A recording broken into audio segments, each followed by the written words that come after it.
El Kybalión. Tres iniciados. Introducción. Mucho placer nos causa el poder presentar este trabajo a la atención de los estudiantes e investigadores de las doctrinas secretas, obra que está basada en las antiquísimas enseñanzas herméticas. Se ha escrito tan poca cosa sobre este asunto, a pesar de las innumerables referencias que se han hecho de estas enseñanzas en muchos de los trabajos sobre ocultismo, que los investigadores de las verdades arcanas habrán, sin dudas, presentido la aparición de este libro. El propósito de este no es la enunciación de una filosofía o doctrina especial, sino más bien el de dar al estudiante una exégesis de la verdad que le sirva para conciliar los muchos tópicos de los conocimientos ocultos que puede ya haber adquirido, pero que aparentemente son contradictorios y paradójicos, lo que a menudo desanima y disgusta al principiante. Nuestro intento no es el de erigir un nuevo templo de sabiduría, sino el de colocar en manos del investigador una clave maestra con la cual pueda abrir las numerosas puertas internas que conducen al templo del misterio. Ningún conocimiento oculto ha sido tan celosamente guardado como los fragmentos de las enseñanzas herméticas, los que han llegado hasta nosotros a través de las centurias transcurridas desde los tiempos del gran fundador, Hermes Trimegisto, el elegido de los dioses, quien murió en el antiguo Egipto cuando la raza actual estaba en su infancia.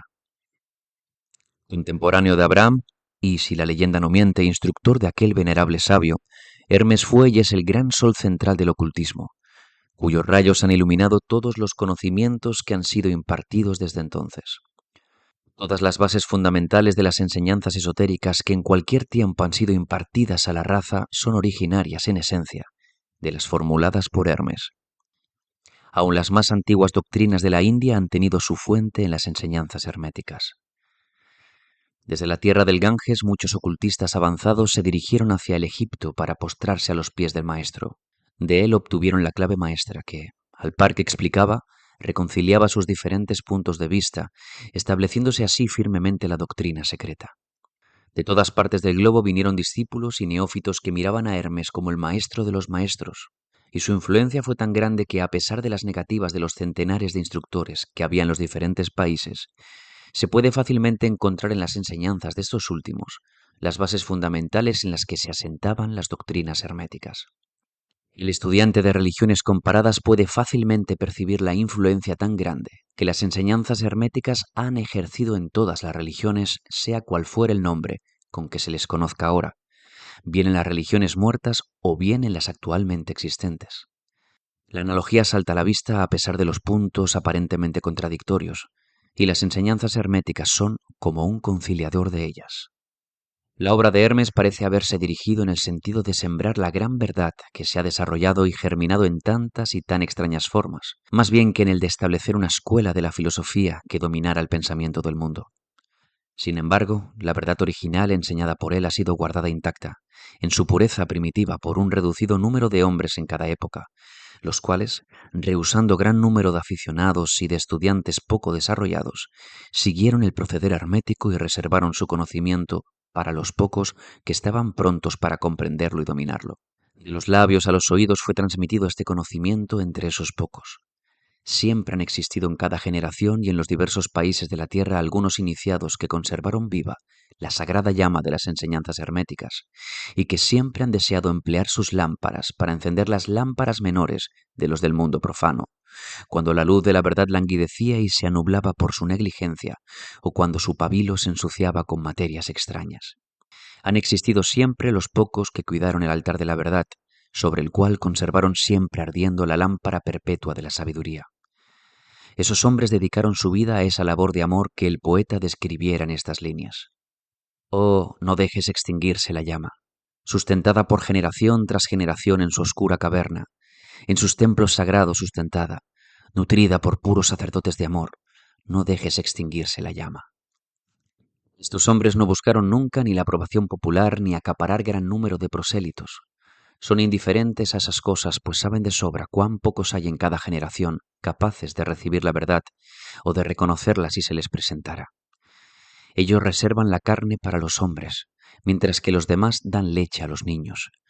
Conservan sus perlas de sabiduría para los pocos elegidos capaces de apreciar su valor y de llevarlas en sus coronas, en vez de echárselas a los cerdos que las mancillarían y pisotearían en el cieno de sus chiqueros. Mas estos hombres no han olvidado aún los preceptos de Hermes respecto a la transmisión de estas enseñanzas a los que estén preparados para recibirlas. Acerca de lo cual dice el Kybalión: donde quiera que estén las huellas del maestro, allí los oídos del que está pronto para recibir sus enseñanzas se abren de par en par. Y además, cuando el oído es capaz de oír, entonces vienen los labios que han de llenarlo con sabiduría. Pero su actitud habitual ha estado siempre estrictamente de acuerdo con otro aforismo, del Kybalión también, que dice que los labios de la sabiduría permanecen cerrados, excepto para el oído capaz de comprender. Y esos oídos incapaces de comprender son los que han criticado esta actitud de los hermetistas y los que se han lamentado públicamente de que aquellos no hayan expresado nunca claramente el verdadero espíritu de sus enseñanzas, sin reservas ni reticencias. Pero una mirada retrospectiva en las páginas de la historia demostrará la sabiduría de los maestros, quienes conocían la locura que era intentar enseñar al mundo lo que éste no deseaba ni estaba preparado para recibir. Los hermetistas nunca han deseado ser mártires, sino que por el contrario han permanecido retirados, silenciosos y sonrientes ante los esfuerzos de algunos que se imaginaban, en su ardiente entusiasmo, que podían forzar a una raza de bárbaros a admitir verdades que sólo pueden comprender los que han avanzado mucho en el sendero. El espíritu de persecución no ha muerto aún en la tierra. Hay ciertas enseñanzas herméticas que, si se divulgaran, atraerían sobre sus divulgadores un griterío de odio y el desprecio de las multitudes, las que volverían a gritar de nuevo: «¡Crucificadlo! ¡Crucificadlo!». En esta obrita hemos tratado de daros una idea de las enseñanzas fundamentales del Kybalión, indicando todo cuanto se refiere a los principios actuales, dejándoos el trabajo de estudiarlos, más bien que el de tratarlos nosotros mismos en detalle. Si sois verdaderos estudiantes o discípulos, comprenderéis y podréis aplicar estos principios. Si no, debéis desarrollarlos, pues de otra manera las enseñanzas herméticas no serán para vosotros sino palabras, palabras, palabras. Capítulo 1. La filosofía hermética. Los labios de la sabiduría permanecen cerrados, excepto para el oído capaz de comprender. El Kybalión. Desde el antiguo Egipto han venido las enseñanzas fundamentales y secretas que tan fuertemente han influido en los sistemas filosóficos de todas las razas y de todos los pueblos durante centurias enteras. El Egipto, la patria de las pirámides y de la Esfinge, fue la cuna de la sabiduría secreta y de las doctrinas místicas. Todas las naciones han sacado las suyas de sus doctrinas esotéricas. La India, Persia, Caldea, Medea, China, Japón, Asiria, la antigua Grecia y Roma y otros no menos importantes países se aprovecharon libremente de las doctrinas formuladas por los hierofantes y maestros de la tierra de Isis, conocimientos que sólo eran transmitidos a los que estaban preparados para participar del oculto. Fue también en el antiguo Egipto donde vivieron los tan grandes adeptos y maestros que nadie después ha sobrepasado, y que rara vez han sido igualados en las centurias que han transcurrido desde los tiempos del gran Hermes. El Egipto fue la residencia de la gran logia de las fraternidades místicas.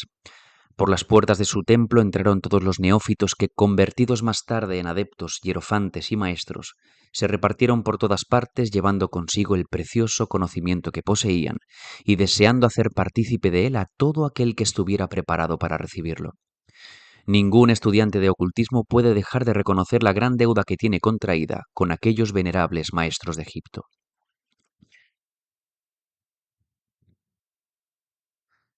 Pero entre esos grandes maestros existió uno al que los demás proclamaron el maestro de los maestros. Este hombre, si es que puede llamarse hombre a un ser semejante, vivió en Egipto en la más remota antigüedad y fue reconocido bajo el nombre de Hermes Trismegisto. Fue el padre de la sabiduría, el fundador de la astrología, el descubridor de la alquimia. Los detalles de su vida se han perdido para la historia debido al inmenso espacio de tiempo transcurrido desde entonces. La fecha de su nacimiento en Egipto, en su última encarnación en este planeta, no se conoce ahora, pero se ha dicho que fue contemporáneo de las más antiguas dinastías de Egipto, mucho antes de Moisés. Las autoridades en la materia lo creen contemporáneo de Abraham y en alguna de las tradiciones judías se llega a afirmar que Abraham obtuvo muchos de los conocimientos que poseía del mismo Hermes. Después de haber transcurrido muchos años desde su muerte, la tradición afirma que vivió 300 años, los egipcios lo deificaron e hicieron de él uno de sus dioses bajo el nombre de Thoth.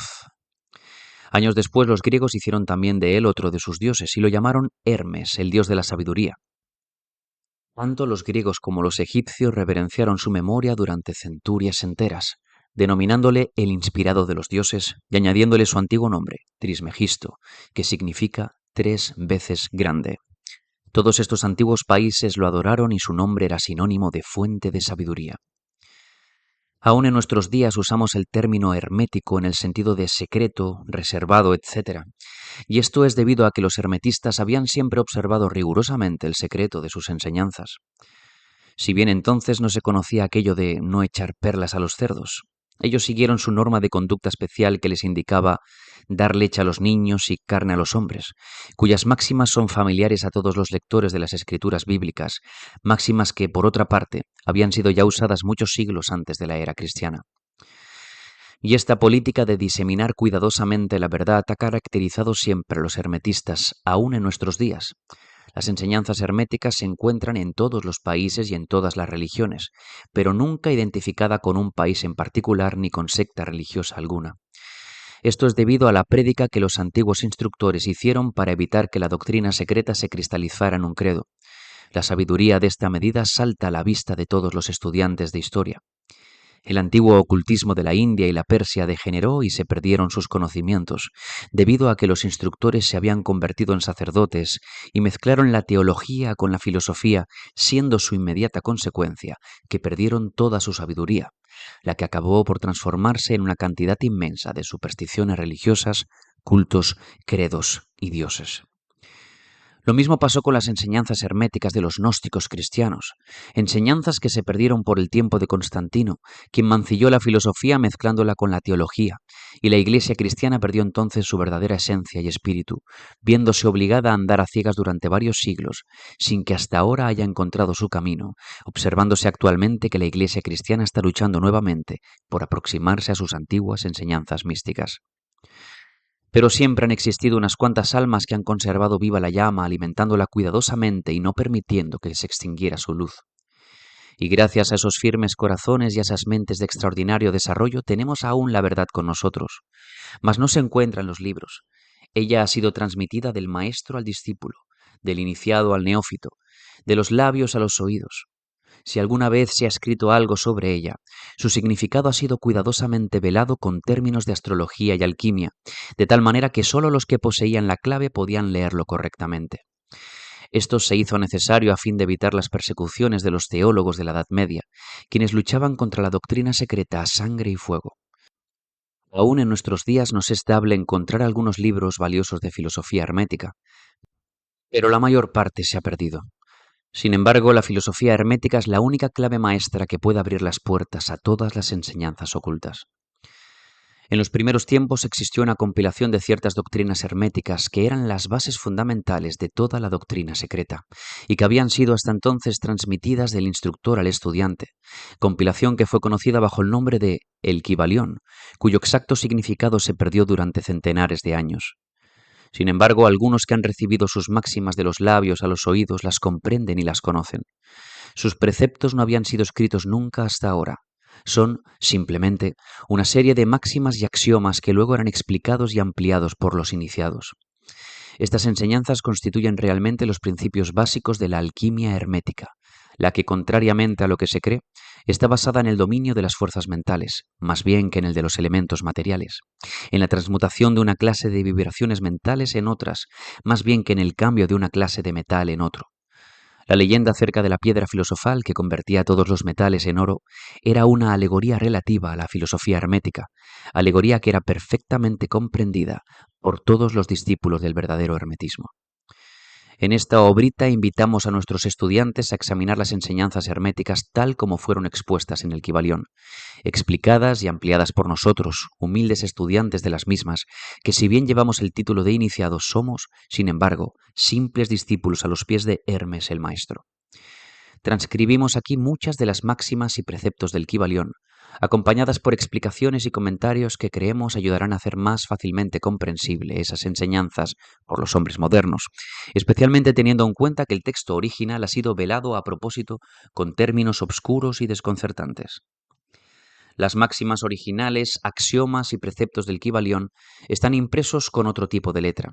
Esperamos que los lectores de esta obra sacarán tanto provecho del estudio de sus páginas como lo han sacado otros que han pasado antes por el mismo sendero que conduce a la maestría desde los tiempos de Hermes Trismegisto, el maestro de los maestros, el 3 veces grande, hasta ahora.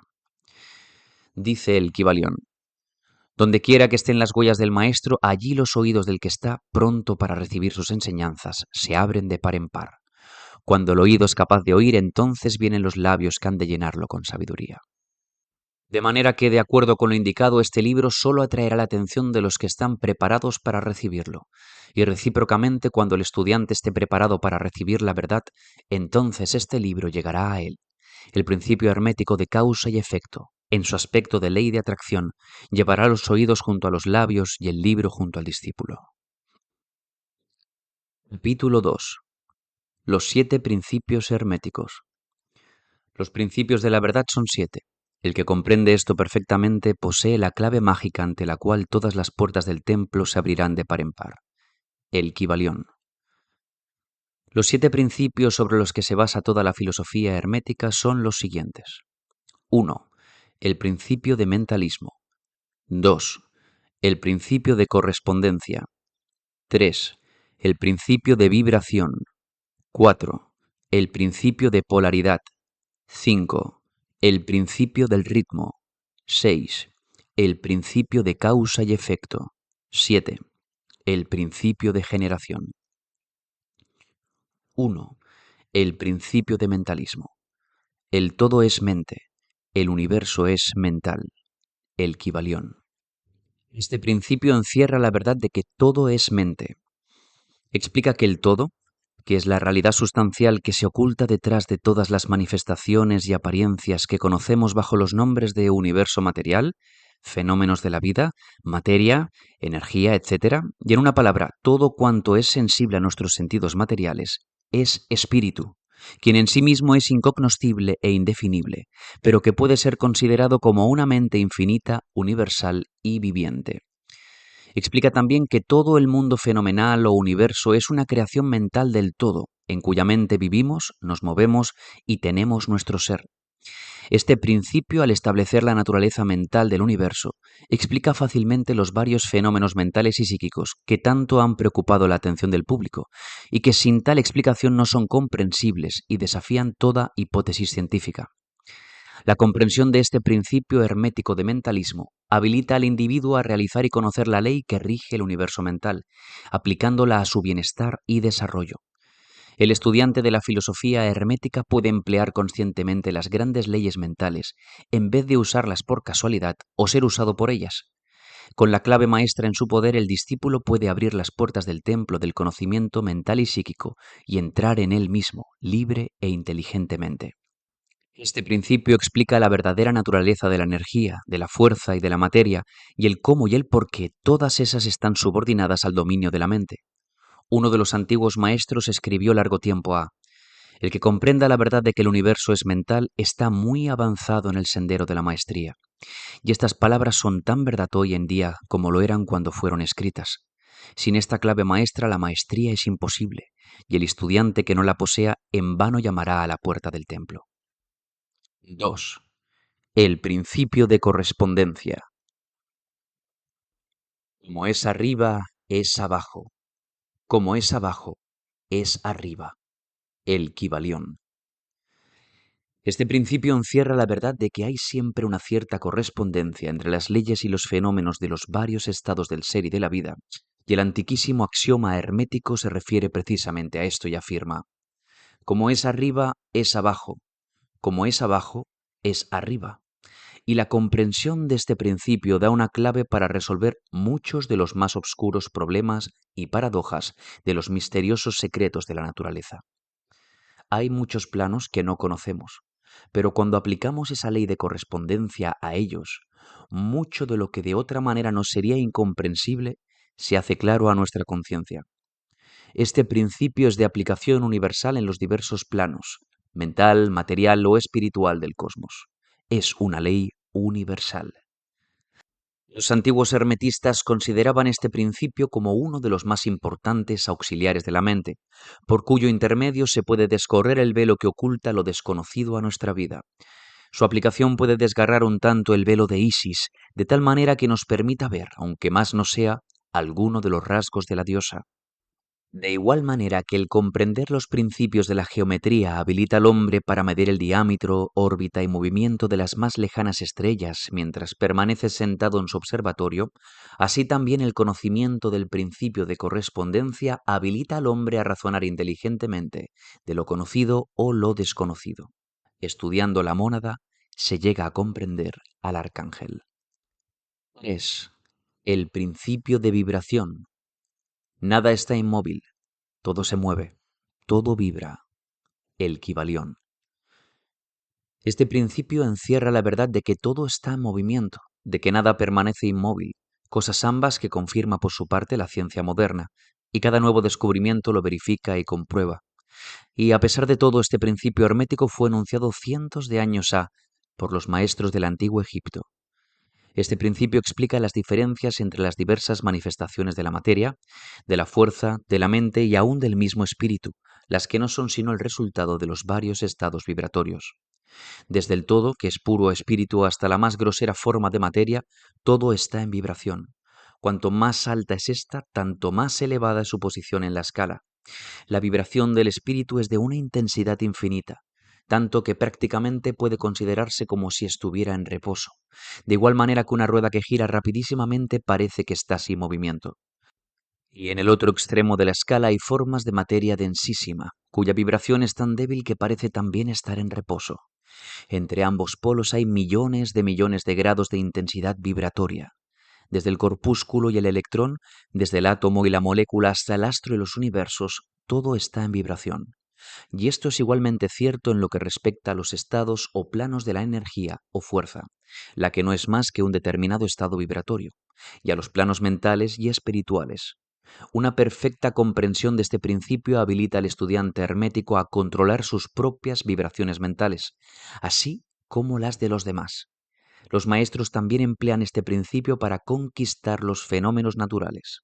El que comprenda el principio vibratorio ha alcanzado el cetro del poder, ha dicho uno de los más antiguos escritores. 4. El principio de polaridad. Todo es doble, todo tiene dos polos, todo su par de opuestos. Los semejantes y los antagónicos son lo mismo. Los opuestos son idénticos en naturaleza, pero diferentes en grado. Los extremos se tocan. Todas las verdades son medias verdades, todas las paradojas pueden reconciliarse. El Kybalión. Este principio encierra la verdad de que todo es dual, todo tiene dos polos, todo su par de opuestos, afirmaciones que son de otros tantos axiomas herméticos. Explica y dilucida las antiguas paradojas que han dejado perplejos a tantísimos investigadores y que literalmente decían: la tesis y la antítesis son idénticas en naturaleza, difiriendo solo en grado. Los opuestos son idénticos en realidad, diferenciándose en su graduación. Los pares de opuestos pueden conciliarse, los extremos se tocan. Todo es y no es al mismo tiempo. Toda verdad no es sino media verdad. Toda verdad es medio falsa, etc. Este principio explica que en cada cosa hay dos polos, dos aspectos, y que los opuestos no son en realidad sino los dos extremos de la misma cosa, consistiendo la diferencia simplemente en diversos grados entre ambos.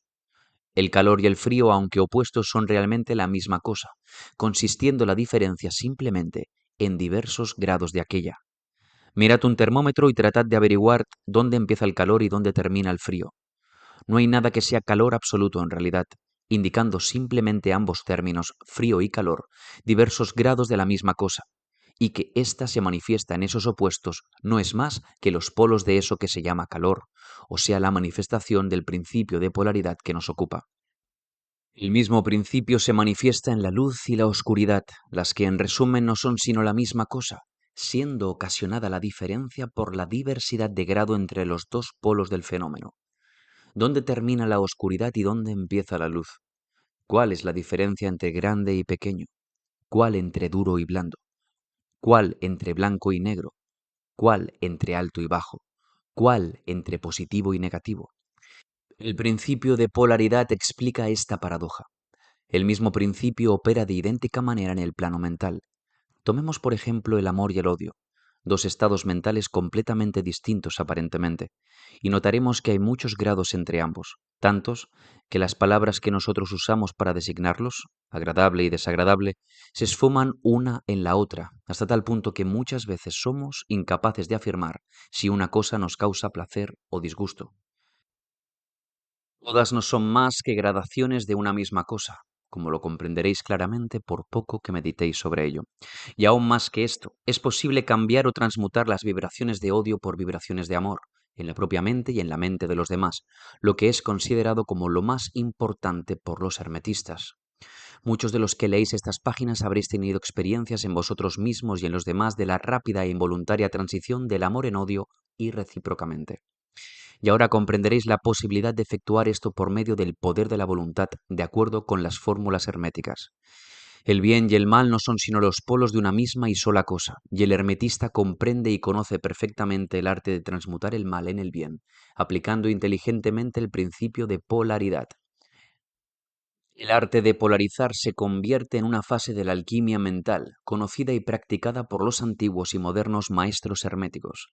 La perfecta comprensión de este principio capacita para cambiar la propia polaridad así como la de los demás, si uno se toma el tiempo y estudia lo necesario para dominar este arte. 5. El principio del ritmo. Todo fluye y refluye. Todo tiene sus periodos de avance y retroceso. Todo asciende y desciende. Todo se mueve como un péndulo. La medida de su movimiento hacia la derecha es la misma que la de su movimiento hacia la izquierda. El ritmo es la compensación, el Kybalión. Este principio encierra la verdad de que todo se manifiesta en un determinado movimiento de ida y vuelta, un flujo y reflujo, una oscilación de péndulo entre los dos polos que existen de acuerdo con el principio de polaridad descrito un momento A. Hay siempre una acción y una reacción, un avance y un retroceso, una ascensión y un descenso. Y esta ley rige para todo: soles, mundos, animales, mente, energía y materia. Esta ley lo mismo se manifiesta en la creación como en la destrucción de los mundos, en el progreso como en la decadencia de las naciones, en la vida, en las cosas todas y finalmente en los estados mentales del hombre. Y es con frecuencia esto último que creen los hermetistas que este principio es el más importante. Los hermetistas han descubierto este principio encontrándolo de aplicación universal. Ya han asimismo descubierto ciertos métodos para escapar a sus efectos, mediante el empleo de las fórmulas y métodos apropiados. Emplean para ello la ley mental de neutralización. No pueden anular el principio o impedir que opere, pero han aprendido a eludir sus efectos hasta un cierto grado que depende del dominio que se tenga de dicho principio. Saben cómo usarlo, en vez de ser usados por él. En este y en otros parecidos métodos consiste la ciencia hermética. El maestro se polariza a sí mismo en el punto donde desea quedarse, y entonces neutraliza la oscilación rítmica pendular que tendería a arrastrarlo hacia el otro polo. Todos los que han adquirido cierto grado de dominio sobre sí mismos ejecutan esto hasta cierto punto, consciente o inconscientemente, pero el maestro lo efectúa conscientemente, y por el solo poder de su voluntad alcanza un grado tal de estabilidad y firmeza mental casi imposible de concebir por esa inmensa muchedumbre que va y viene en un continuado movimiento ondulatorio, impulsada por ese principio de ritmo.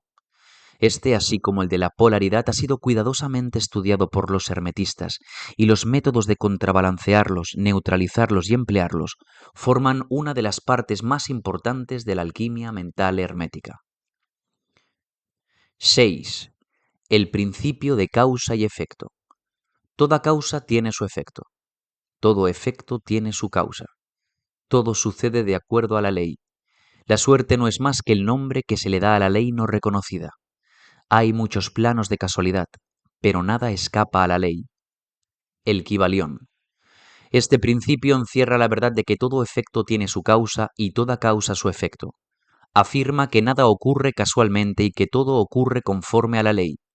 La suerte es una palabra vana, y si bien existen muchos planos de causas y efectos, dominando los superiores a los inferiores, aún así ninguno escapa totalmente a la ley. Los hermetistas conocen los medios y los métodos por los cuales se puede ascender más allá del plano ordinario de causas y efectos. Hasta cierto grado, y alcanzando mentalmente el plano superior, se convierten en causas en vez de efectos. Las muchedumbres se dejan llevar arrastradas por el medio ambiente que las envuelve o por los deseos y voluntades de los demás, si estos son superiores a las de ellas. La herencia, las sugestiones y otras múltiples causas externas las empujan como autómatas en el gran escenario de la vida. Pero los maestros, habiendo alcanzado el plano superior, dominan sus modalidades, sus caracteres, sus cualidades y poderes, así como el medio ambiente que los rodea, convirtiéndose de esta manera en dirigentes en vez de ser los dirigidos. Ayudan a las masas y a los individuos a divertirse en el juego de la vida, en vez de ser ellos los jugadores o los autómatas movidos por ajenas voluntades. Utilizan el principio en vez de ser sus instrumentos. Los maestros obedecen a la causalidad de los planos superiores en que se encuentran, pero prestan su colaboración para regular y regir en su propio plano. En lo dicho está condensado un valiosísimo conocimiento hermético. Que el que sea capaz de leer entre líneas lo descubra, es nuestro deseo. 7. El principio de generación. La generación existe por doquier. Todo tiene su principio masculino y femenino. La generación se manifiesta en todos los planos. El Kybalión. Este principio encierra la verdad de que la generación se manifiesta en todo, estando siempre en acción los principios masculino y femenino. Esto es verdad, no solamente en el plano físico, sino también en el mental y en el espiritual. En el mundo físico este principio se manifiesta como sexo, y en los planos superiores toma formas más elevadas, pero el principio subsiste siempre el mismo. Ninguna creación física, mental o espiritual es posible sin este principio. La comprensión del mismo ilumina muchos de los problemas que tanto han confundido la mente de los hombres. Este principio creador obra siempre en el sentido de generar, regenerar y crear. Cada ser contiene en sí mismo los dos elementos de este principio. Si deseáis conocer la filosofía de la creación, generación y regeneración mental y espiritual, debéis estudiar este principio hermético, pues él contiene la solución de muchos de los misterios de la vida. Os advertimos que este principio nada tiene que ver con las perniciosas y degradantes teorías, enseñanzas y prácticas que se anuncian con llamativos títulos, las que no son más que una prostitución del gran principio natural de generación. Tales teorías y prácticas no son más que la resurrección de las antiguas doctrinas fálicas, que sólo pueden producir la ruina de la mente, del alma y del cuerpo, y la filosofía hermética siempre ha alcanzado su verbo de protesta contra esas licencias y perversiones de los principios naturales. Si lo que deseáis son tales enseñanzas, debéis irlas a buscar a otra parte. El hermetismo nada contiene sobre ellas. Para el puro todas las cosas son puras, para el ruin todas son ruines. Capítulo 3. Transmutación mental. La mente, así como todos los metales y demás elementos, pueden ser transmutados, de estado en estado, de grado en grado, de condición en condición, de polo a polo, de vibración en vibración. La verdadera transmutación hermética es una práctica, un método, un arte mental. El Kybalión. Como indicamos anteriormente, los hermetistas fueron los verdaderos creadores de la alquimia, de la astrología y la psicología, habiendo sido Hermes el fundador de esas escuelas de pensamiento. De la astrología ha derivado la astronomía moderna, de la alquimia ha surgido la química y de la psicología mística la psicología moderna. Mas no debe suponerse que los antiguos fueron unos ignorantes respecto a lo que las escuelas modernas creen de su exclusiva propiedad. Las inscripciones grabadas en las piedras y monumentos de Egipto prueban concluyentemente que los antiguos poseían el más perfecto conocimiento acerca de la astronomía, mostrando la construcción de las mismas pirámides una relación estrechísima entre sus designios y su conocimiento de la ciencia astronómica.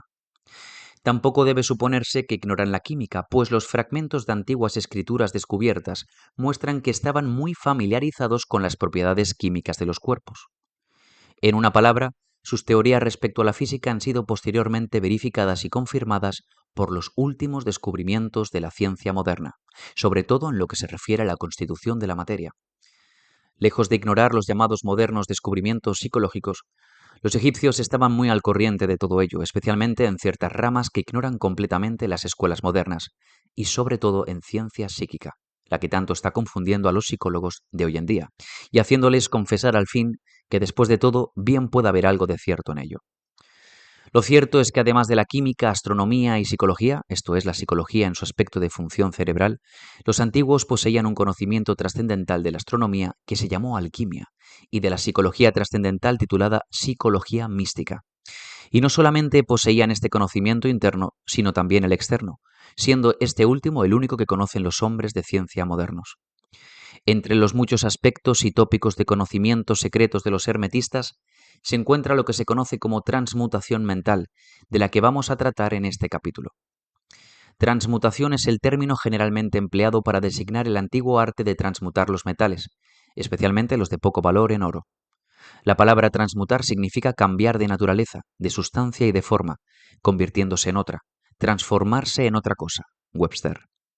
Y de acuerdo con esa definición, transmutación mental significa el arte de transformar o cambiar los estados, cualidades, formas, condiciones mentales, etc., en otros. Así que podéis ver que la transmutación mental no es otra cosa que una especie de química mental, y si preferís el término, una forma especial práctica de psicología mística. Mas esto tiene un significado muchísimo mayor de lo que parece a simple vista. La transmutación alquímica en el plano mental es tan importante en sus efectos que de ser conocida sería uno de los estudios más importantes para el hombre. Y esto no es más que el principio. Veamos por qué. El primero de los 7 principios herméticos es el de mentalismo, que afirma que el todo es mente, que el universo es mental, lo que significa que la única realidad que se oculta tras todo cuanto existe es mente, y el universo en sí mismo es una creación mental, esto es, existe en la mente del todo. Consideraremos este principio en las sucesivas lecciones, pues ahora vamos a estudiar sus efectos suponiendo que dicho principio fuera cierto. Si el universo es de naturaleza mental, entonces la transmutación mental debe ser el arte de cambiar o transformar las condiciones del universo, trátese de la materia, de la energía o de la mente. Así que esa transmutación no es otra cosa que la magia, de la que tanto han hablado los escritores antiguos en sus obras místicas, pero acerca de la cual daban tan pocas instrucciones prácticas. Si todo es mental, entonces la posesión del medio que permita transmutar las condiciones mentales debe hacer del maestro el dirigente y controlador de las condiciones materiales, así como de las operaciones llamadas mentales. Es muy cierto que nadie, excepto los alquimistas mentales más avanzados, han alcanzado el grado de poder necesario para dominar las condiciones físicas más densas, tales como los elementos de la naturaleza, la producción y cesación de las tempestades, la producción y cesación de terremotos u otros fenómenos físicos de cualquier clase. Pero que tales hombres existieron y que existen es una cosa que no duda ningún ocultista, sea de la escuela que sea. Los mejores instructores aseguran a sus estudiantes que los maestros existen, habiendo aquellos tenido algunas experiencias personales que justificaban su creencia. Estos maestros no hacen exhibición pública de sus poderes, sino que por el contrario, permanecen solitarios para poder así actuar y trabajar mejor en el sendero de la realización.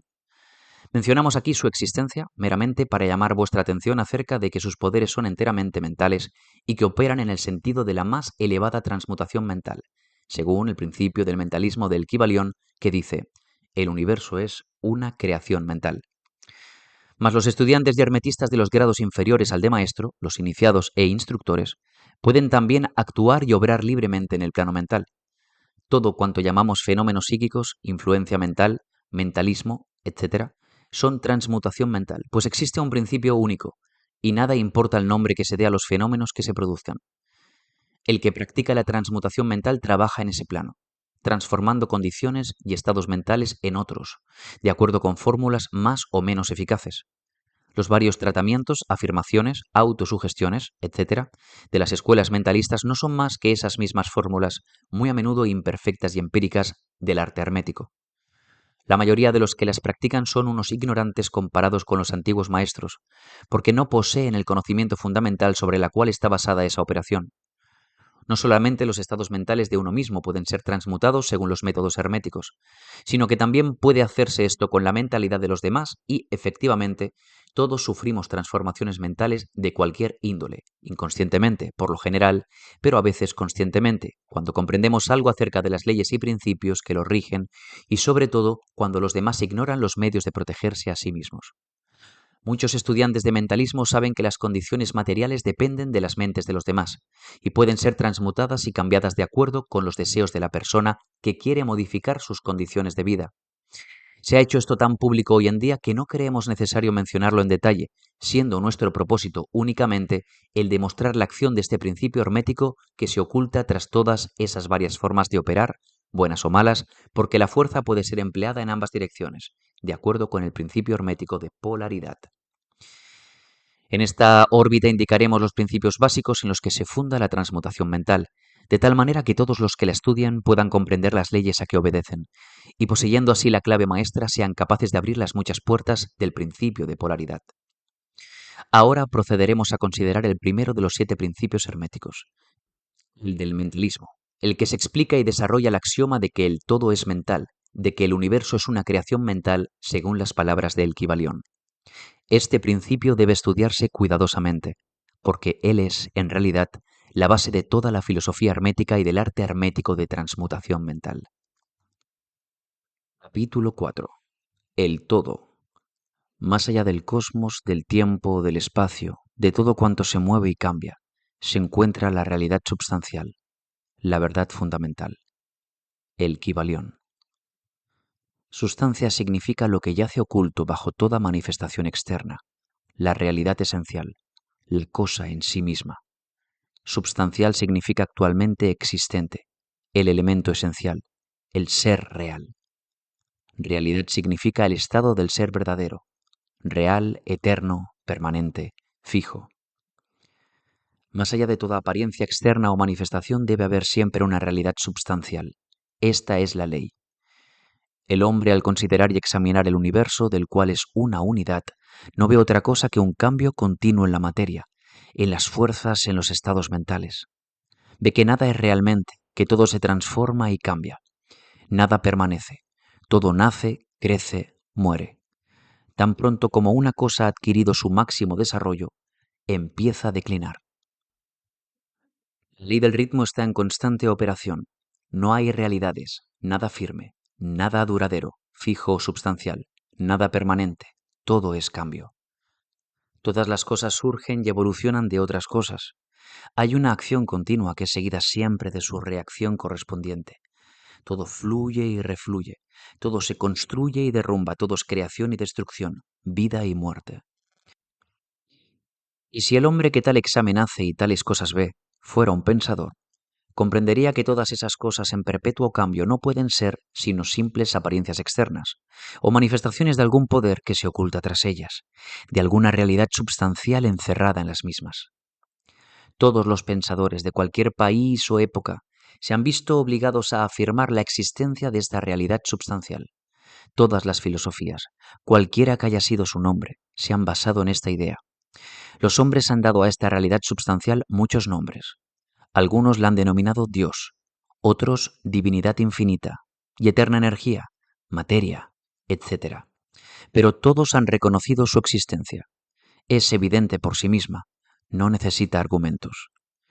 En estas lecciones hemos seguido el ejemplo de algunos de los más grandes pensadores del mundo, antiguos y modernos, los maestros herméticos, y hemos denominado a ese poder que se oculta tras todas las manifestaciones, a esa realidad substancial, por su nombre hermético del todo, cuyo término nos parece que es el más amplio de los que puede emplear el hombre.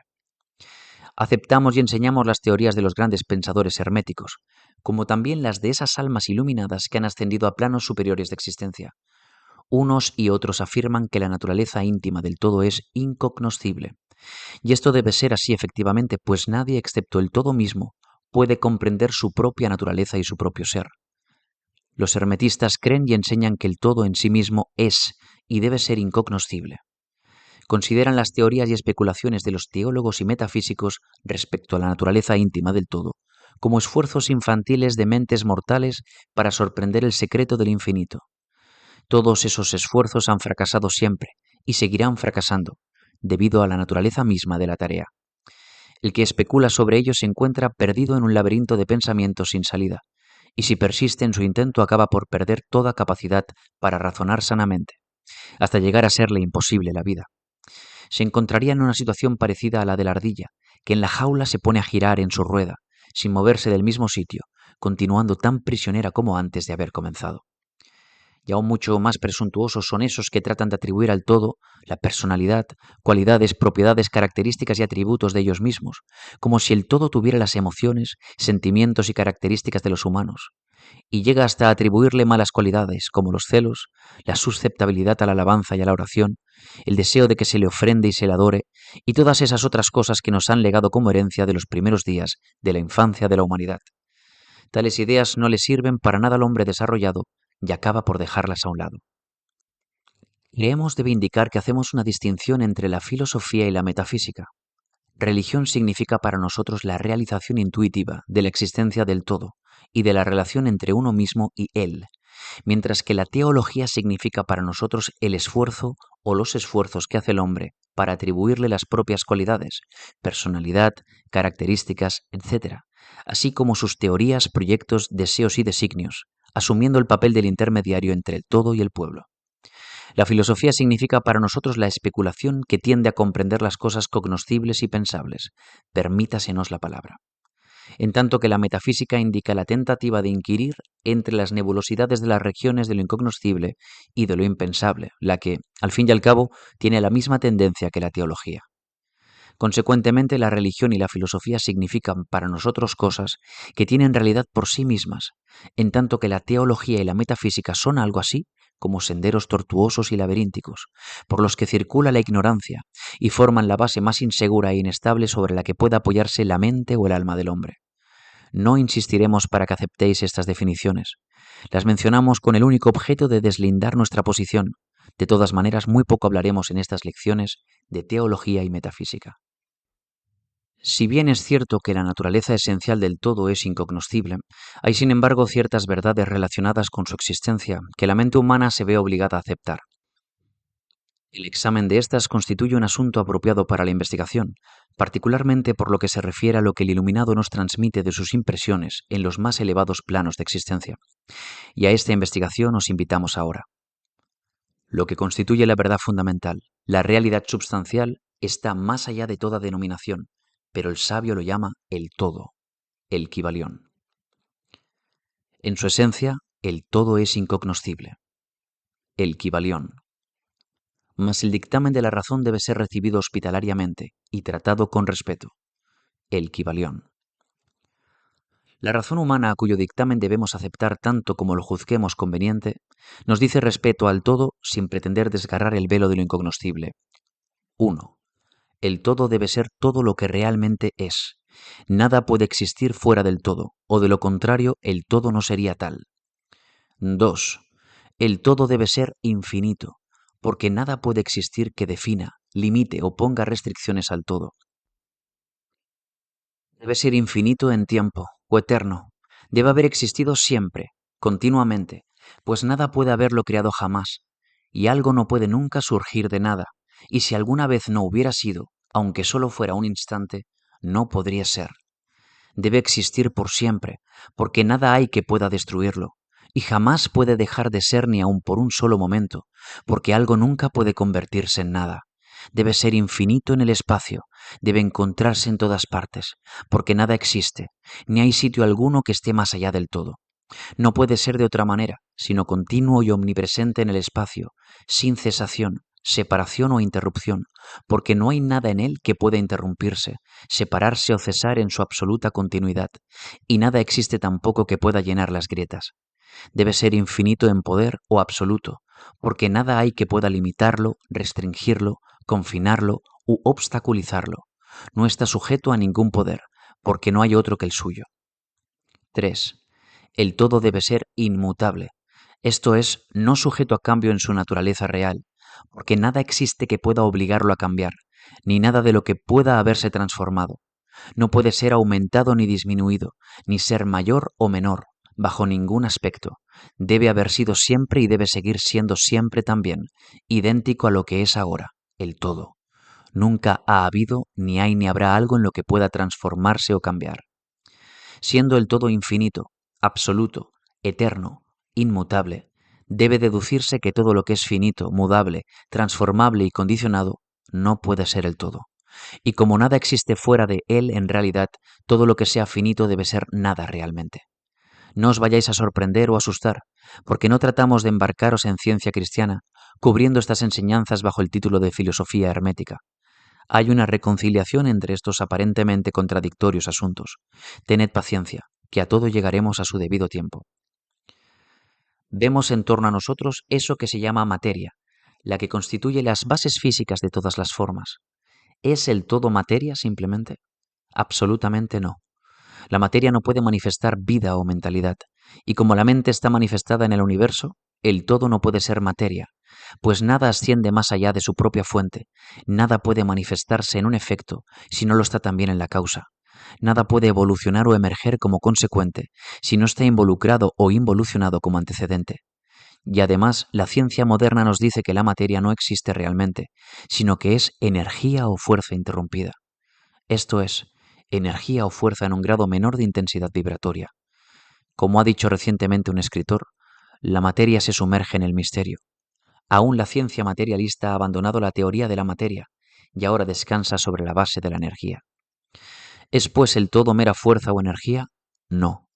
La fuerza, tal como la entienden los materialistas, es una cosa ciega, mecánica, carente de vida o mentalidad.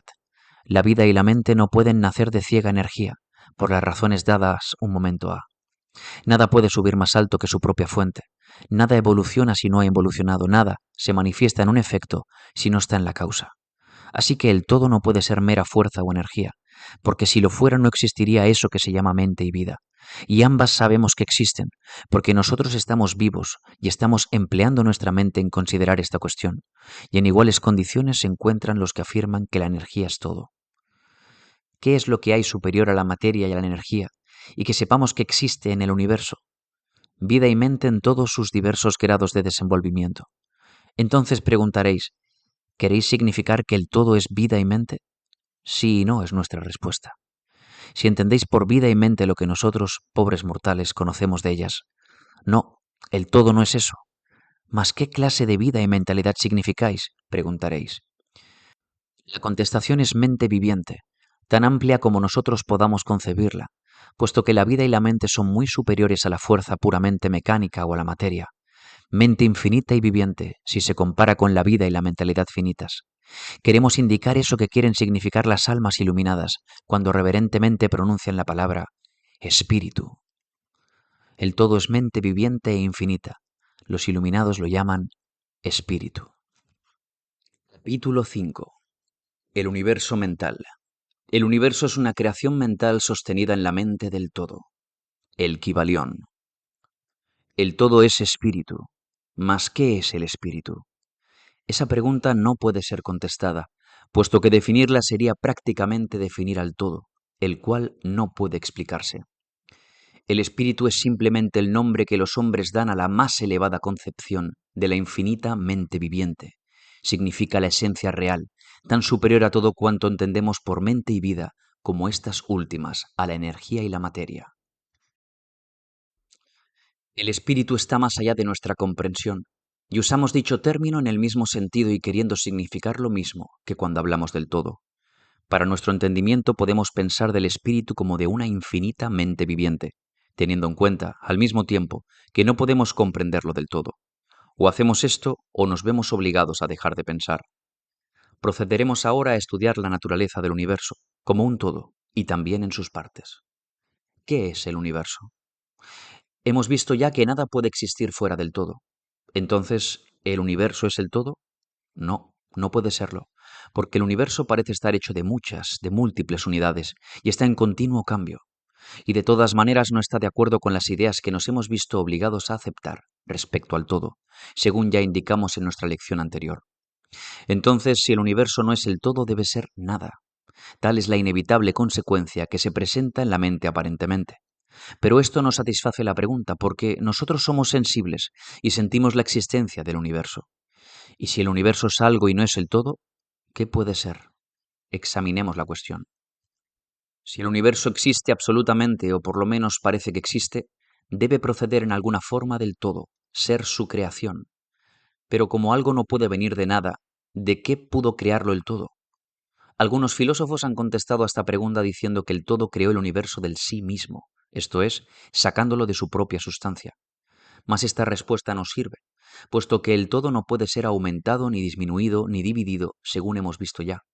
Y aunque así fuera, no podría cada partícula del universo estar segura de ser el todo, puesto que éste no puede perder el conocimiento de sí mismo, ni convertirse en un átomo o fuerza ciega o un ser viviente inferior. Algunos, habiendo realizado que el todo es todo, y reconociendo que ellos existían, han llegado a la extraordinaria conclusión de que ellos y el todo eran idénticos, y han llenado el aire con sus gritos de yo soy Dios, sirviendo de solaz a las multitudes y de motivo de pena para los sabios. Si el átomo gritara yo soy hombre, todavía sería modesto en comparación. Pero ¿qué es en realidad el universo, si no es el todo ni ha sido creado por él separándolo de su propia sustancia? ¿Qué otra cosa debe ser? O mejor preguntado, ¿de qué otra cosa puede haberlo hecho? Esta es la gran cuestión. Nos encontramos con que el principio de correspondencia, véase el capítulo 1, viene en nuestra ayuda. El antiguo axioma hermético, como es arriba es abajo, puede ser empleado ahora para iluminar este punto. Tratemos, pues, de comprender algo de lo que pasa en los planos superiores, examinando lo que pasa en el nuestro propio.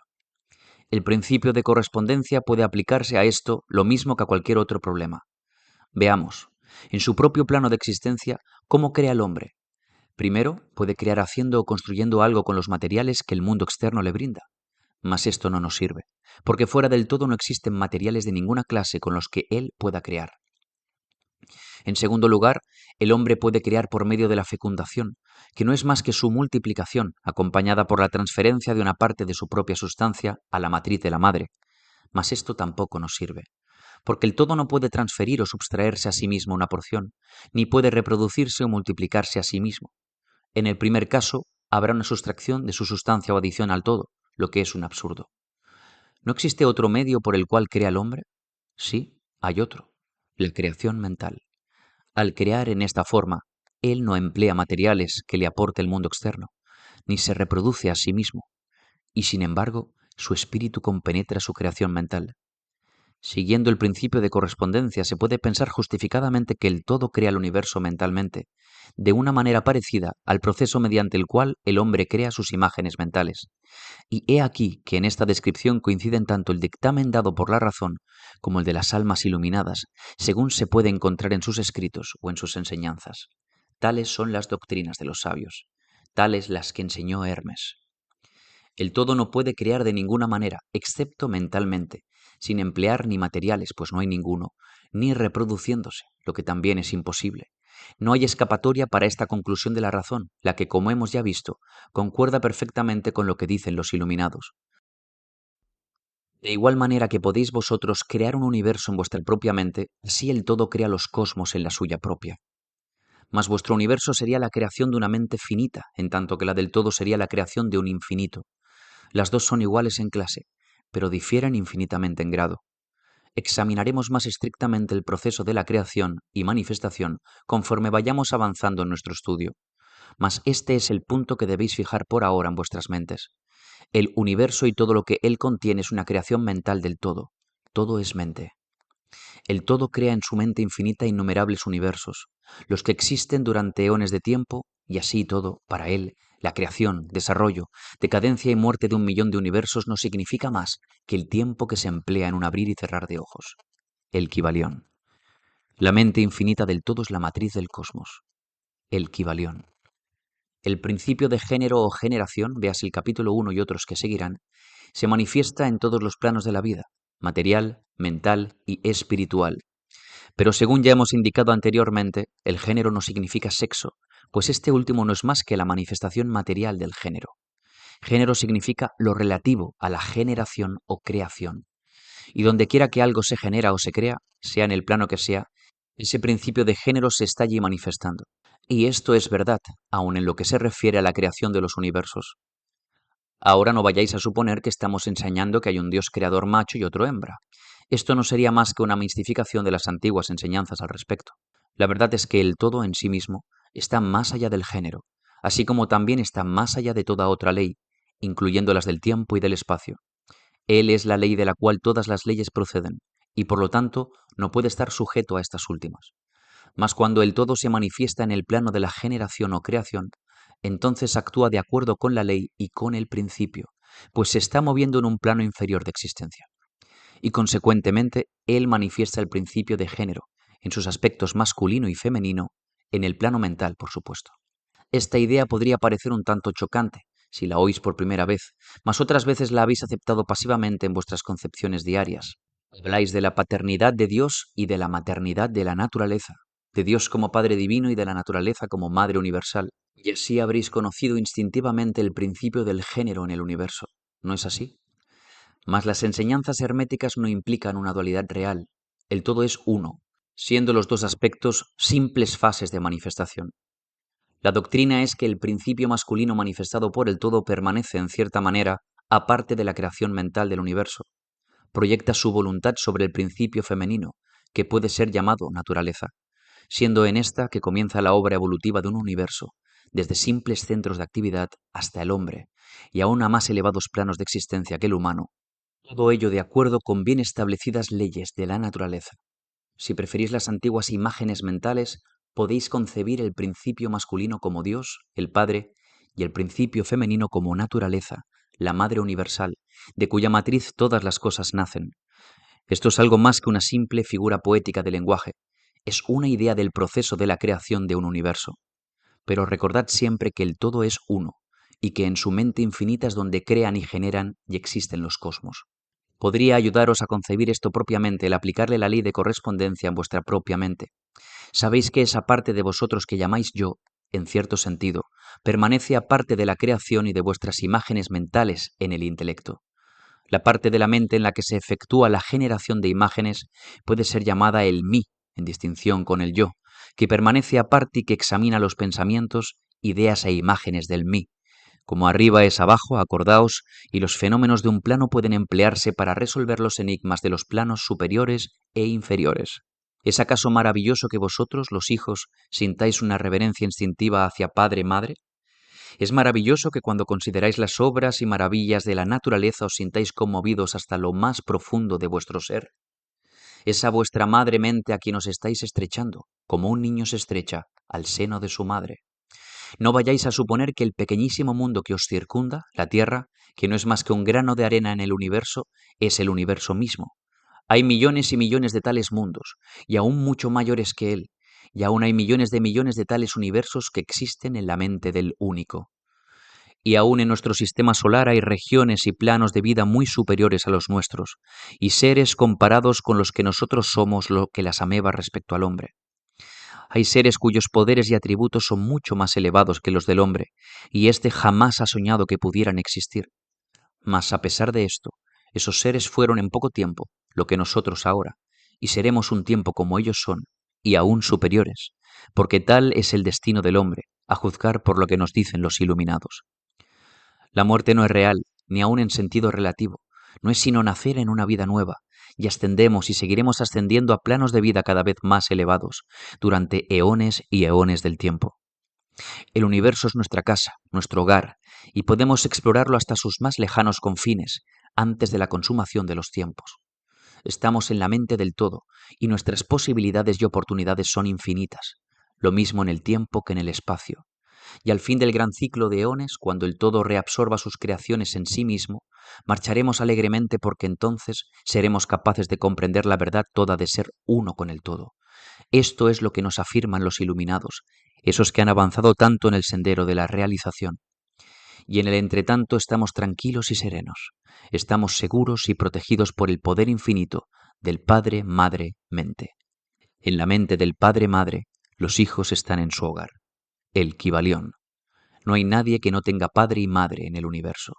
El Kybalión. Capítulo 6. La paradoja divina. El sabio a medias, reconociendo la irrealidad relativa del universo, Se imagina que puede desafiar sus leyes. Ese no es más que un tonto, vano y presuntuoso, que se estrellará contra las rocas y será aplastado por los elementos, en razón de su locura. El verdadero sabio, conociendo la naturaleza del universo, emplea la ley contra las leyes, las superiores contra las inferiores, y por medio de la alquimia transmuta lo que no es deseable en lo valioso y de esta manera triunfa.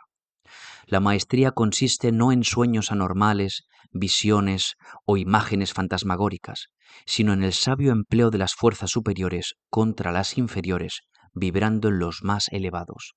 La transmutación, no la negación presuntuosa, es el arma del maestro, el Kybalión. Esa es la paradoja del universo, la que resulta del principio de polaridad, principio que se manifiesta cuando el todo empieza a crear.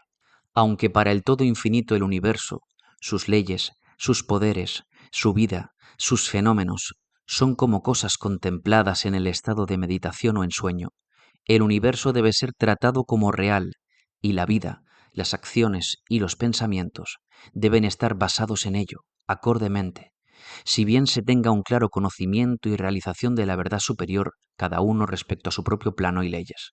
Si el todo hubiera imaginado un universo real sería desastroso para éste, porque entonces no podría ascenderse de lo inferior a lo superior.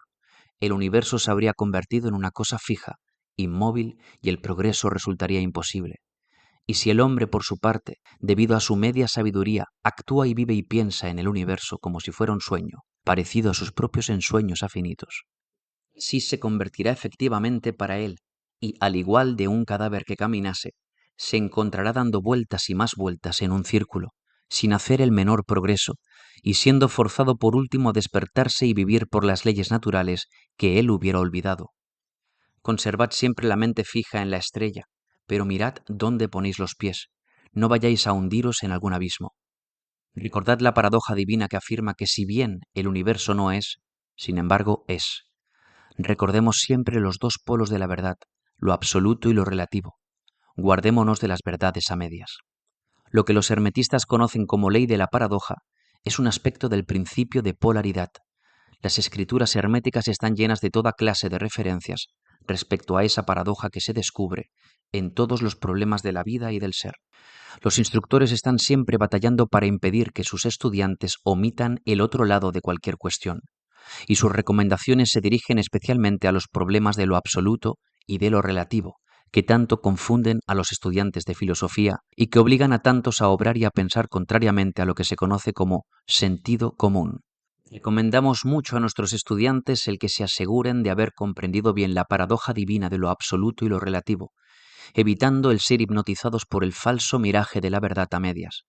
Desde este punto de vista ha sido escrita esta lección. Leedla cuidadosamente. La primera idea que se le ocurre al pensador que ha comprendido y realizado la verdad de que el universo es una creación mental del todo, es la de que el universo y todo cuanto éste contiene son una pura ilusión, una irrealidad, contra cuya idea se revuelve instantáneamente. Pero esto, al igual de otras grandes verdades, debe ser considerado desde los puntos de vista absoluto. El universo es, por supuesto, una ilusión, un sueño, una fantasmagoría, si se compara con el todo en sí mismo. Esto lo reconocemos nosotros mismos cuando hablamos del mundo como de un sueño, que va y viene, que nace y muere, desde el momento que todo lo que es mudable, que cambia, que es finito e insustancial, debe estar ligado a la idea de un universo creado, cuando se compara con el todo mismo, no importando cuál puede ser nuestra creencia respecto a la naturaleza de ambos. Filósofos, metafísicos, científicos y teólogos, todos están de acuerdo sobre ello, y esta concepción se encuentra en todos los sistemas filosóficos y religiosos, así como en las respectivas teorías de las escuelas metafísica y teológicas. Las enseñanzas herméticas no predican la insubstancialidad del universo en términos más fuertes que los que os son más familiares, aunque la exposición del asunto puede pareceros algo más contundente. Todo cuanto tenga un principio y un fin, en cierto sentido debe ser irreal e ilusorio, y el universo se encuentra en este caso, sea cual sea el sistema de las escuelas de pensamiento. Desde el punto de vista absoluto nada hay real excepto el todo, no importando los términos que empleemos al pensar sobre ello o al discutirlo. bien sea que el universo haya sido creado de materia o bien que sea una creación mental en la mente del todo. Es insustancial, mudable, sujeto al tiempo, al espacio, al cambio. Debemos comprender y sentir bien esto antes de pensar y examinar la concepción hermética de la naturaleza mental del universo. Examina cualesquiera otras concepciones y ve si existe alguna que no lo admita. Mas el punto de vista absoluto muestra únicamente un solo lado de la cuestión, siendo el otro el aspecto relativo de la misma. Las verdades absolutas han sido definidas como las cosas, tal como las conoce y las ve la mente de Dios, mientras que las verdades relativas son las cosas tal como la más elevada razón del hombre las comprende.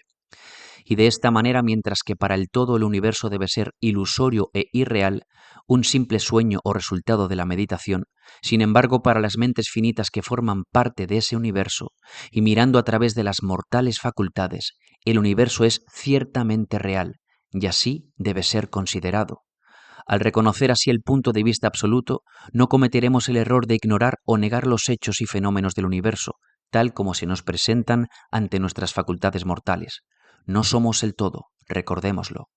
Para emplear ilustraciones familiares, podemos reconocer el hecho de que la materia existe para nuestros sentidos, y haríamos muy mal si así no lo reconociéramos.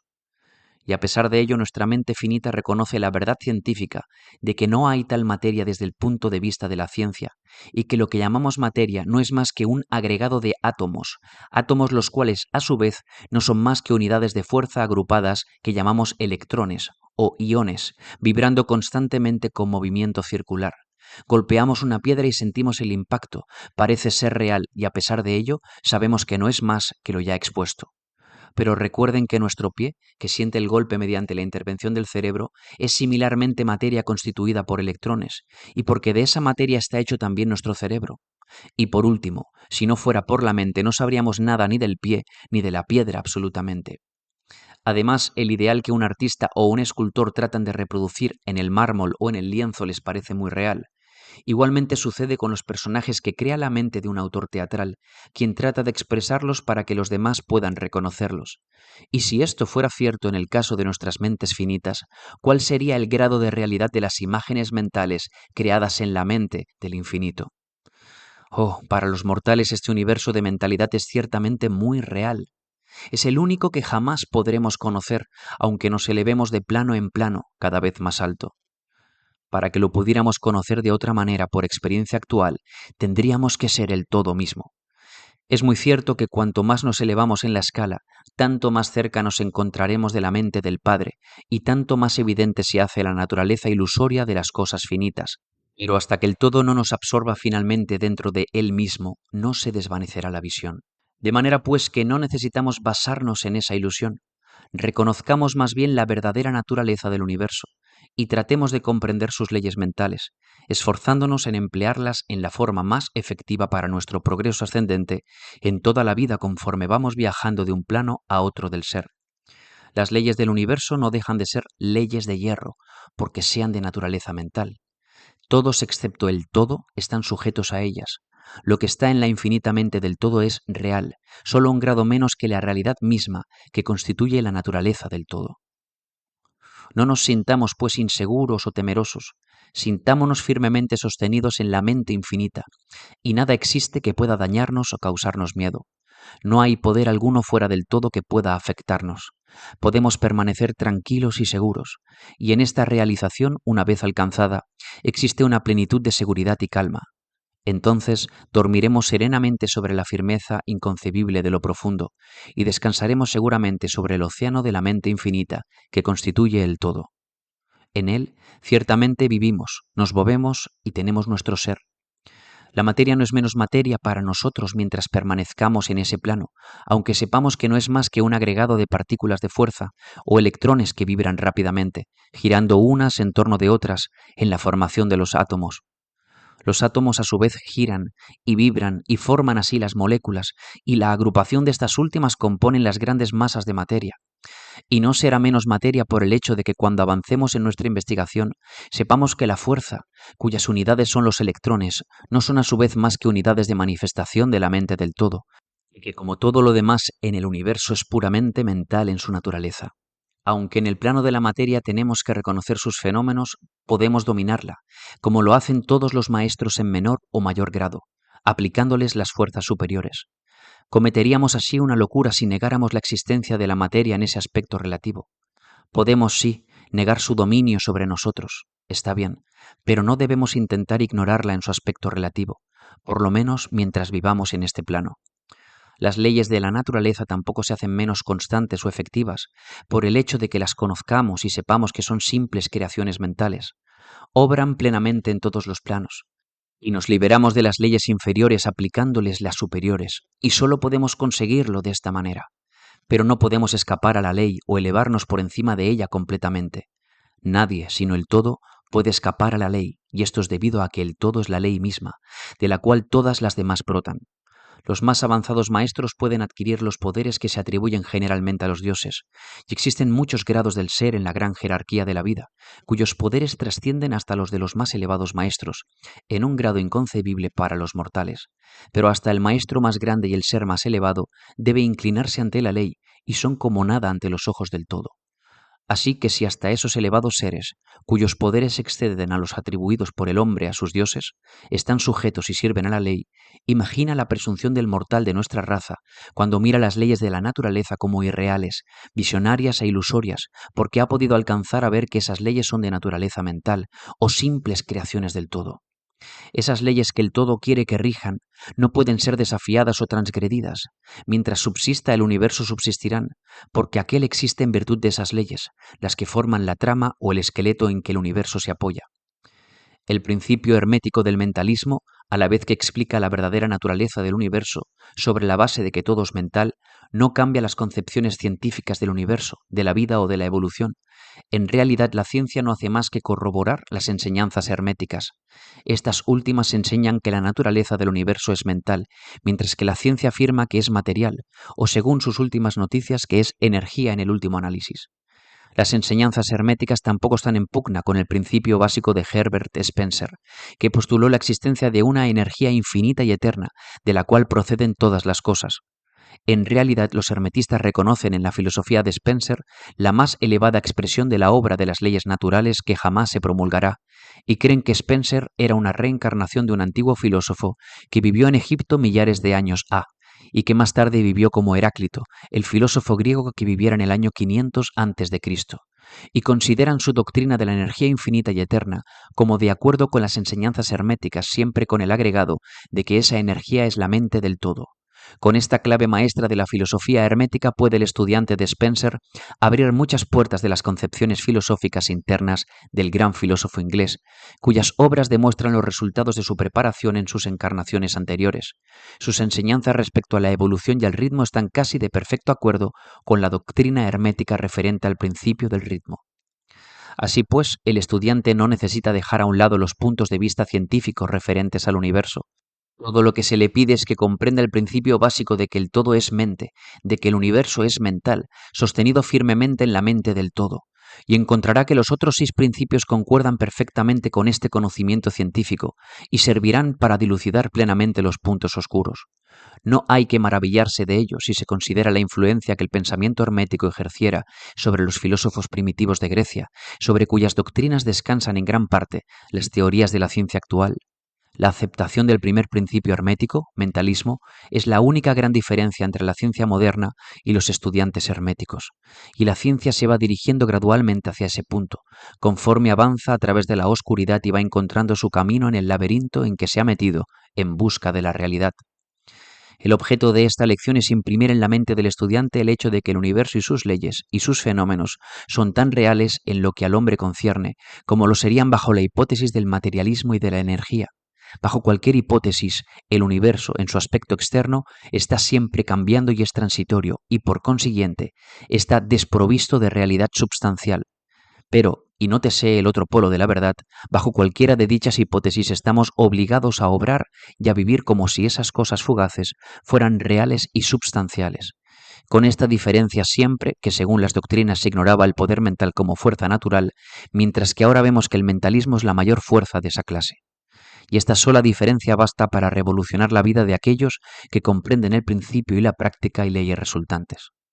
Por último, una vez que se comprenda la ventaja del mentalismo, se aprende a conocer, emplear y aplicar las leyes resultantes.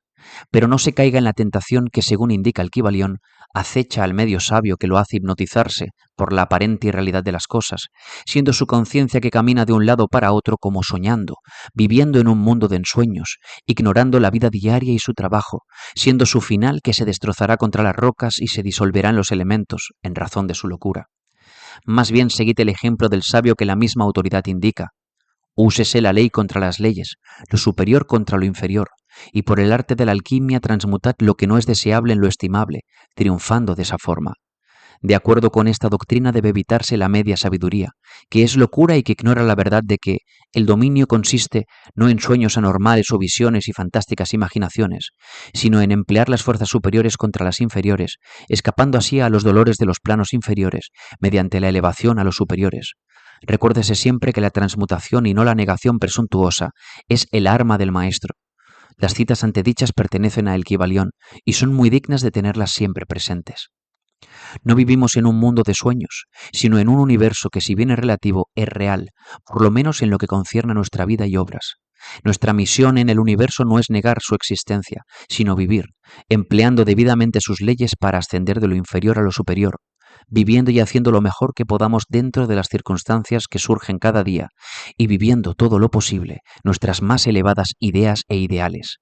El verdadero significado de la vida no es conocido por el hombre en este plano, si es que alguien lo conoce, pero los más sabios y nuestras propias intuiciones también nos enseñan que no nos equivocaremos si tratamos de vivir lo mejor posible y realizar la tendencia universal en el mismo sentido, a pesar de las aparentes evidencias en contra. Todos estamos en el camino y esta vía va siempre ascendiendo, con frecuentes sitios de reposo. Léase el mensaje del Kybalión y sígase el ejemplo del sabio, evitando el error del medio sabio, quien perece en razón de su locura. Capítulo 7. El todo en todo. Si bien es cierto que todo está en el todo, no lo es menos que el todo está en todas las cosas. El que comprende esto debidamente ha adquirido gran conocimiento. El Kybalión. Cuán a menudo se ha oído a la mayoría repetir la afirmación de que su deidad era todo en todo, y cuán poco ha sospechado el íntimo significado oculto encerrado en esas palabras emitidas tan sin ton ni son. La presión comúnmente empleada es lo que ha quedado de la máxima hermética del epígrafe. Como dice el Kybalión, el que comprende esto debidamente ha adquirido gran conocimiento. Y si esto es así, tratemos de comprender lo que significa, dada su gran importancia. En esa máxima está encerrada una de las más grandes verdades filosóficas, científicas y religiosas. Ya hemos dado la enseñanza hermética concerniente a la naturaleza mental del universo, la verdad de que el universo es mental, sostenido en la mente del todo. Como dice el Kybalión en el pasaje citado, todas las cosas están en el todo. Pero nótese también la siguiente afirmación correlacionada. Es igualmente cierto que el todo está en todas las cosas. Esta contradicción aparente es conciliable según la ley de la paradoja. Es, además, una afirmación hermética exacta sobre las relaciones que existen en el todo y su universo mental. Ya hemos visto cómo es que todo está en el todo. Examinemos ahora el segundo aspecto del asunto. La doctrina hermética indica que el todo es inminente e inherente al universo, así como en toda parte, partícula, unidad o combinación dentro del universo. Los maestros suelen ilustrar este postulado refiriéndose al principio de correspondencia. El instructor pide al estudiante que forme una imagen mental de algo, de una persona, una idea o alguna cosa que tenga forma mental, siendo el ejemplo preferido el de un autor que se esté formando una idea de los personajes, el de un pintor o escultor que esté creando la imagen mental de lo que trata de expresar con su arte. En cada caso, el estudiante verá que aunque la imagen tiene existencia y ser únicamente dentro de su propia mente, sin embargo, el estudiante mismo, autor, pintor o escultor, es en cierto sentido inmanente en dicha imagen. En otras palabras, toda la virtud, vida, espíritu o realidad de la imagen mental se deriva de la inmanente mente del pensador. Medítese esto un instante hasta que se comprenda bien la idea. Empleando otro ejemplo, podríamos decir que Otelo, Yago, Hamlet, Lear, Ricardo III, etc., existieron en la mente de Shakespeare en el momento de su concepción o creación, y sin embargo, Shakespeare existió también dentro de cada uno de esos personajes, dándoles su vitalidad, su espíritu y su acción. ¿Cuál es el espíritu de los personajes que conocemos como Mick Auber, Oliver Twist, Uriah Heep? ¿Es Charles Dickens o tiene cada uno de ellos un espíritu personal, independiente de su creador? ¿Tienen las Venus de Médicis, la Madonna Sixtina, el Apolo de Belvedere, espíritus y realidad propios o representan los poderes mentales y espirituales de sus creadores? La ley de la paradoja explica que ambas proposiciones son ciertas, consideradas desde los puntos de vista apropiados. Micawber es a la vez Micawber y Dickens. Y mientras puede decirse que Micawber es Dickens, Dickens no es idéntico a Micawber. El hombre, como Micawber, puede exclamar: «El espíritu de mi creador me es inherente, y sin embargo, yo no soy él». Esto es muy diferente de la chocante media verdad que clamorosamente anuncian algunos medios sabios diciendo: «Yo soy Dios». Imaginad al pobre Micawber o al ratero Uriah Heep exclamando: «Yo soy Dickens», o a cualquier otro personaje de las obras de Shakespeare anunciando: «Yo soy Shakespeare». El todo está en la lombriz, pero la lombriz está muy lejos de ser el todo. Pero aunque la lombriz exista meramente como una pequeña cosa, creada y teniendo su ser únicamente en la mente del todo, el todo es inmanente a ella, así como en las partículas que la componen. ¿Puede haber algún misterio mayor que el encerrado en esa proposición? ¿Todo está en el todo y el todo está en el todo? El estudiante comprenderá, por supuesto, que las ilustraciones dadas más arriba son necesariamente imperfectas e inadecuadas, porque representan la creación de imágenes mentales en mentes finitas, mientras que el universo es la creación de una mente infinita, y la diferencia entre los dos polos las separa. Y sin embargo es solo cuestión de grado. El mismo principio es el que opera. El principio de correspondencia se manifiesta en cada una. Como es arriba, es abajo. Como es abajo, es arriba. Y en proporción a la realización que obtenga el hombre de la existencia del espíritu subyacente e inmanente en su propio ser, se elevará en la escala de la vida. Esto es lo que significa el desarrollo espiritual, el reconocimiento, la realización y la manifestación del espíritu interno. Recuérdese siempre esta definición, la del desenvolvimiento espiritual, porque contiene la verdad de toda verdadera religión. Existen muchos planos del ser, muchos subplanos de vida, muchos grados de existencia en el universo, y todos dependen del adelanto de los seres en la escala, cuyo punto más bajo es la materia más densa, estando el ser más elevado separado del espíritu del todo solo por una sutilísima división, y por todas partes a lo largo de esta escala de la vida, todo está en movimiento, todos están en el sendero, cuyo fin y meta es el todo. Todo progreso es una vuelta al hogar, todo se mueve hacia arriba, adelante, a pesar de las aparentes contradicciones. Este es el mensaje del iluminado. La doctrina hermética concerniente al proceso de la creación mental del universo es que, al principio del ciclo creador, el todo, en su aspecto de ser, proyecta su voluntad hacia su aspecto de devenir, y el proceso de la creación comienza. Se dice que este proceso se reduce a una disminución gradual de intensidad vibratoria hasta que se alcanza un grado muy bajo de energía vibrante, en cuyo punto se manifiesta la forma más densa posible de materia. Este proceso se llama involución porque el todo se envuelve en su creación. Y esto tiene su correspondencia en los procesos mentales de un artista, escritor o inventor, quien se envuelve tanto en su creación mental que olvida casi completamente su propia existencia, pues en esos momentos vive en su creación. Si en vez de la palabra envolverse empleáramos la de absorberse, quizás se diera una idea más clara del significado que trata de sugerir. A este estado involucionario de la creación suele también llamársele la emanación de la energía divina, así como el estado evolucionario se denomina absorción.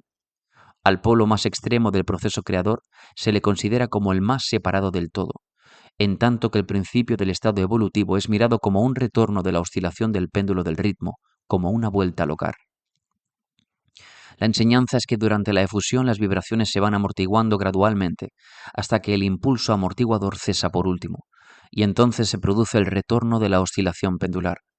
Pero existe esta diferencia, que mientras en la efusión se manifiestan las fuerzas creadoras compactamente, como un todo desde el comienzo mismo del estado evolutivo o de reabsorción, se manifiesta la ley de la individualización, esto es, la tendencia a separarse en unidades de fuerza, de tal manera que lo que dejó al todo como no individualizada energía vuelve a su fuente originaria, como innumerables unidades de vida, altamente desarrolladas, que se han ido levantando cada vez más alto en la escala por medio de la evolución física, mental y espiritual. Los antiguos herméticos empleaban la palabra meditación para describir el proceso de la creación mental del universo en la mente del todo, habiéndose empleado también frecuentemente la palabra contemplación. Pero la idea que parece sugerir es la del empleo de la atención divina. Atención es una palabra derivada de raíz latina que significa alcanzar, llegar, y el acto de atención es realmente un alcance, una extensión de la energía mental. De manera pues que comprenderemos perfectamente el concepto si examinamos el verdadero significado de la atención. La doctrina hermética concerniente a la evolución es que el todo, habiendo meditado sobre el principio de la creación y establecido así la base material del cosmos, pensándolo en la existencia, gradualmente va despertándose de su meditación y al hacerlo produce la manifestación del proceso evolutivo, en los planos material, mental y espiritual, sucesivamente en orden. Así empieza el movimiento ascendente, y todos los seres comienzan a dirigirse hacia el espíritu. La materia se va haciendo menos densa, las unidades vienen a ser, las combinaciones se inician, la vida aparece y va manifestándose en forma cada vez más elevadas y la mente se va haciendo más evidente, vibrando todo cada vez más intensamente. En una palabra, el proceso entero de la evolución en todas sus fases comienza y sigue de acuerdo con las leyes del proceso de absorción. Todo esto ocupa eones y eones de tiempo, estando compuesto cada eón por millones de años. Pero, según dice el Iluminado, toda la creación, incluyendo la involución y la evolución de un universo, no es más que un abrir y cerrar de ojos para el todo. Al final de innúmeros ciclos de eones de tiempo, el todo retira su atención, contemplación o meditación del universo, porque la gran obra ha terminado, y todo queda absorbido en él de quien otrora emergiera. Pero el misterio de los misterios es que el espíritu de cada alma no queda aniquilado, sino que se expande infinitamente, sumergiéndose uno en otro el creador y el creado. Esa es la voz de la iluminación. La iluminación expuesta sobre la meditación y el subsiguiente despertar de ella del todo no es, por supuesto, más que un intento de descripción del proceso infinito, mediante un ejemplo finito. Pero no obstante, como es arriba es abajo, la diferencia es sólo de grado, y así, como el todo se despierta de su meditación sobre el universo, así también el hombre a su debido tiempo cesará de manifestarse sobre el plano material y se irá retirando cada vez más con el espíritu interno, que ciertamente es el ego divino. Hay otra cosa más de la que deseamos hablar en esta lección, y esto llega muy cerca del campo metafísico de especulación, aunque nuestro propósito es simplemente el mostrar la futilidad de tal especulación. Aludimos a la pregunta que inevitablemente se presenta ante la mente de todos los pensadores que se han aventurado a buscar la verdad. La pregunta es, ¿por qué creó el todo al universo? Esta pregunta podrá ser formulada en diferente forma, pero su esencia es siempre la misma. Mucho han luchado los hombres para contestársela, pero aún no se posee respuesta alguna que merezca ese nombre. Algunos se han imaginado que el todo ganaría algo con ello, pero eso es absurdo porque ¿qué es lo que podrá obtener el todo que ya no posea? Otros dicen que el todo desea amar a algo, o que lo había creado para divertirse, o porque estaba solo, o para manifestar su poder. Pero todas esas respuestas son pueriles e infantiles y pertenecen a la primera infancia del pensamiento. Algunos han tratado de explicar el misterio presumiendo que el todo se vio compelido a crear en razón de su naturaleza interna o su instinto creador. Esa idea, si bien representa un adelanto sobre las otras, tiene un punto débil. Si su naturaleza interna o instinto creador lo impulsara a hacer algo, entonces la naturaleza interna o instinto creador sería el absoluto en vez del todo, y de ahí que la proposición falle por su misma base. Sin embargo, el todo crea y se manifiesta y parece encontrar cierta satisfacción al hacerlo. Y es muy difícil escapar a la conclusión de que en algún grado infinito tendría que tener algo que correspondiera a una naturaleza interna o instinto creador en el hombre, con un deseo y voluntad correspondientemente infinito. No podría obrar si no quisiera hacerlo. No podría hacerlo a menos que lo deseara, y no lo desearía si no obtuviera con ello una satisfacción. Y todas estas cosas pertenecerían a una naturaleza interna, y podría postularse su existencia de acuerdo con la ley de correspondencia, tanto interna como externa. Este es el problema que yace en la raíz misma de la dificultad y la dificultad que se encuentra en la misma raíz del problema. Estrictamente hablando, no puede decirse que haya ninguna razón para obrar, porque una razón implica una causa, y el todo está por encima de la causa y del efecto, salvo cuando su voluntad misma se convierte en una causa, en cuyo momento el principio se pone en movimiento. De manera, pues, que no puede pensarse en el mismo asunto, porque como el mismo todo es incognoscible. Así como nos vemos obligados a decir simplemente, el todo es, Así también solo podemos decir que el todo obra porque obra. Y en último término, el todo es la razón en sí misma. Y puede decirse en verdad que Él es su propia razón, su propia ley, su propio acto, mejor aún, que el todo, su razón, su acto y su ley son uno, siendo las palabras diferentes nombres de la misma cosa. En opinión de los que esto escriben, la respuesta se halla encerrada en el íntimo ser del todo, en su ser secreto. La ley de correspondencia, en nuestra opinión, solo llega al aspecto del todo que denominamos el aspecto de devenir o de estado. Tras ese aspecto está el de ser, en el cual todas las leyes se pierden en la ley, todos los principios en el principio y el todo. El principio y el ser son idénticos, uno y lo mismo. Por consiguiente, toda especulación metafísica sobre el punto es fútil. Si nos ocupamos aquí de la cuestión es solo para mostrar que si bien reconocemos el hecho, reconocemos también lo absurdo de las respuestas dadas por metafísicos y teólogos. En conclusión, podrá ser de interés para los estudiantes el saber que en tanto que algunos de los antiguos y modernos instructores herméticos se inclinan más bien a aplicar el principio de correspondencia a la cuestión, que da por resultado la naturaleza interna, la leyenda dice que Hermes el Grande, cuando le fue hecha esa pregunta por algunos de sus más avanzados estudiantes, contestó apretando los labios fuertemente y no diciendo una palabra, como si indicara que no había respuesta. Pero también puede ser que quisiera aplicar el axioma de esta filosofía que dice que los labios de la sabiduría permanecen cerrados, excepto para los oídos del entendimiento, en la creencia de que aún sus más aventajados discípulos no poseían la comprensión necesaria que los calificara para esa enseñanza. De cualquier manera, si Hermes poseyó el secreto, no lo comunicó, y por lo menos en lo que al mundo concierne, los labios de Hermes están cerrados al respecto. Y si Hermes el Grande vaciló en hablar, ¿quién sería el osado mortal que tratara de enseñarlo? Pero recordémoslo, cualquiera que sea la respuesta de este problema, si es que hay alguna, la verdad es que, si bien es cierto que todo está en el todo, no lo es menos que el todo está en todas las cosas. La proposición en este punto es enfática. Y para terminar, repetiremos las palabras de la cita. El que comprenda esto debidamente ha adquirido gran conocimiento.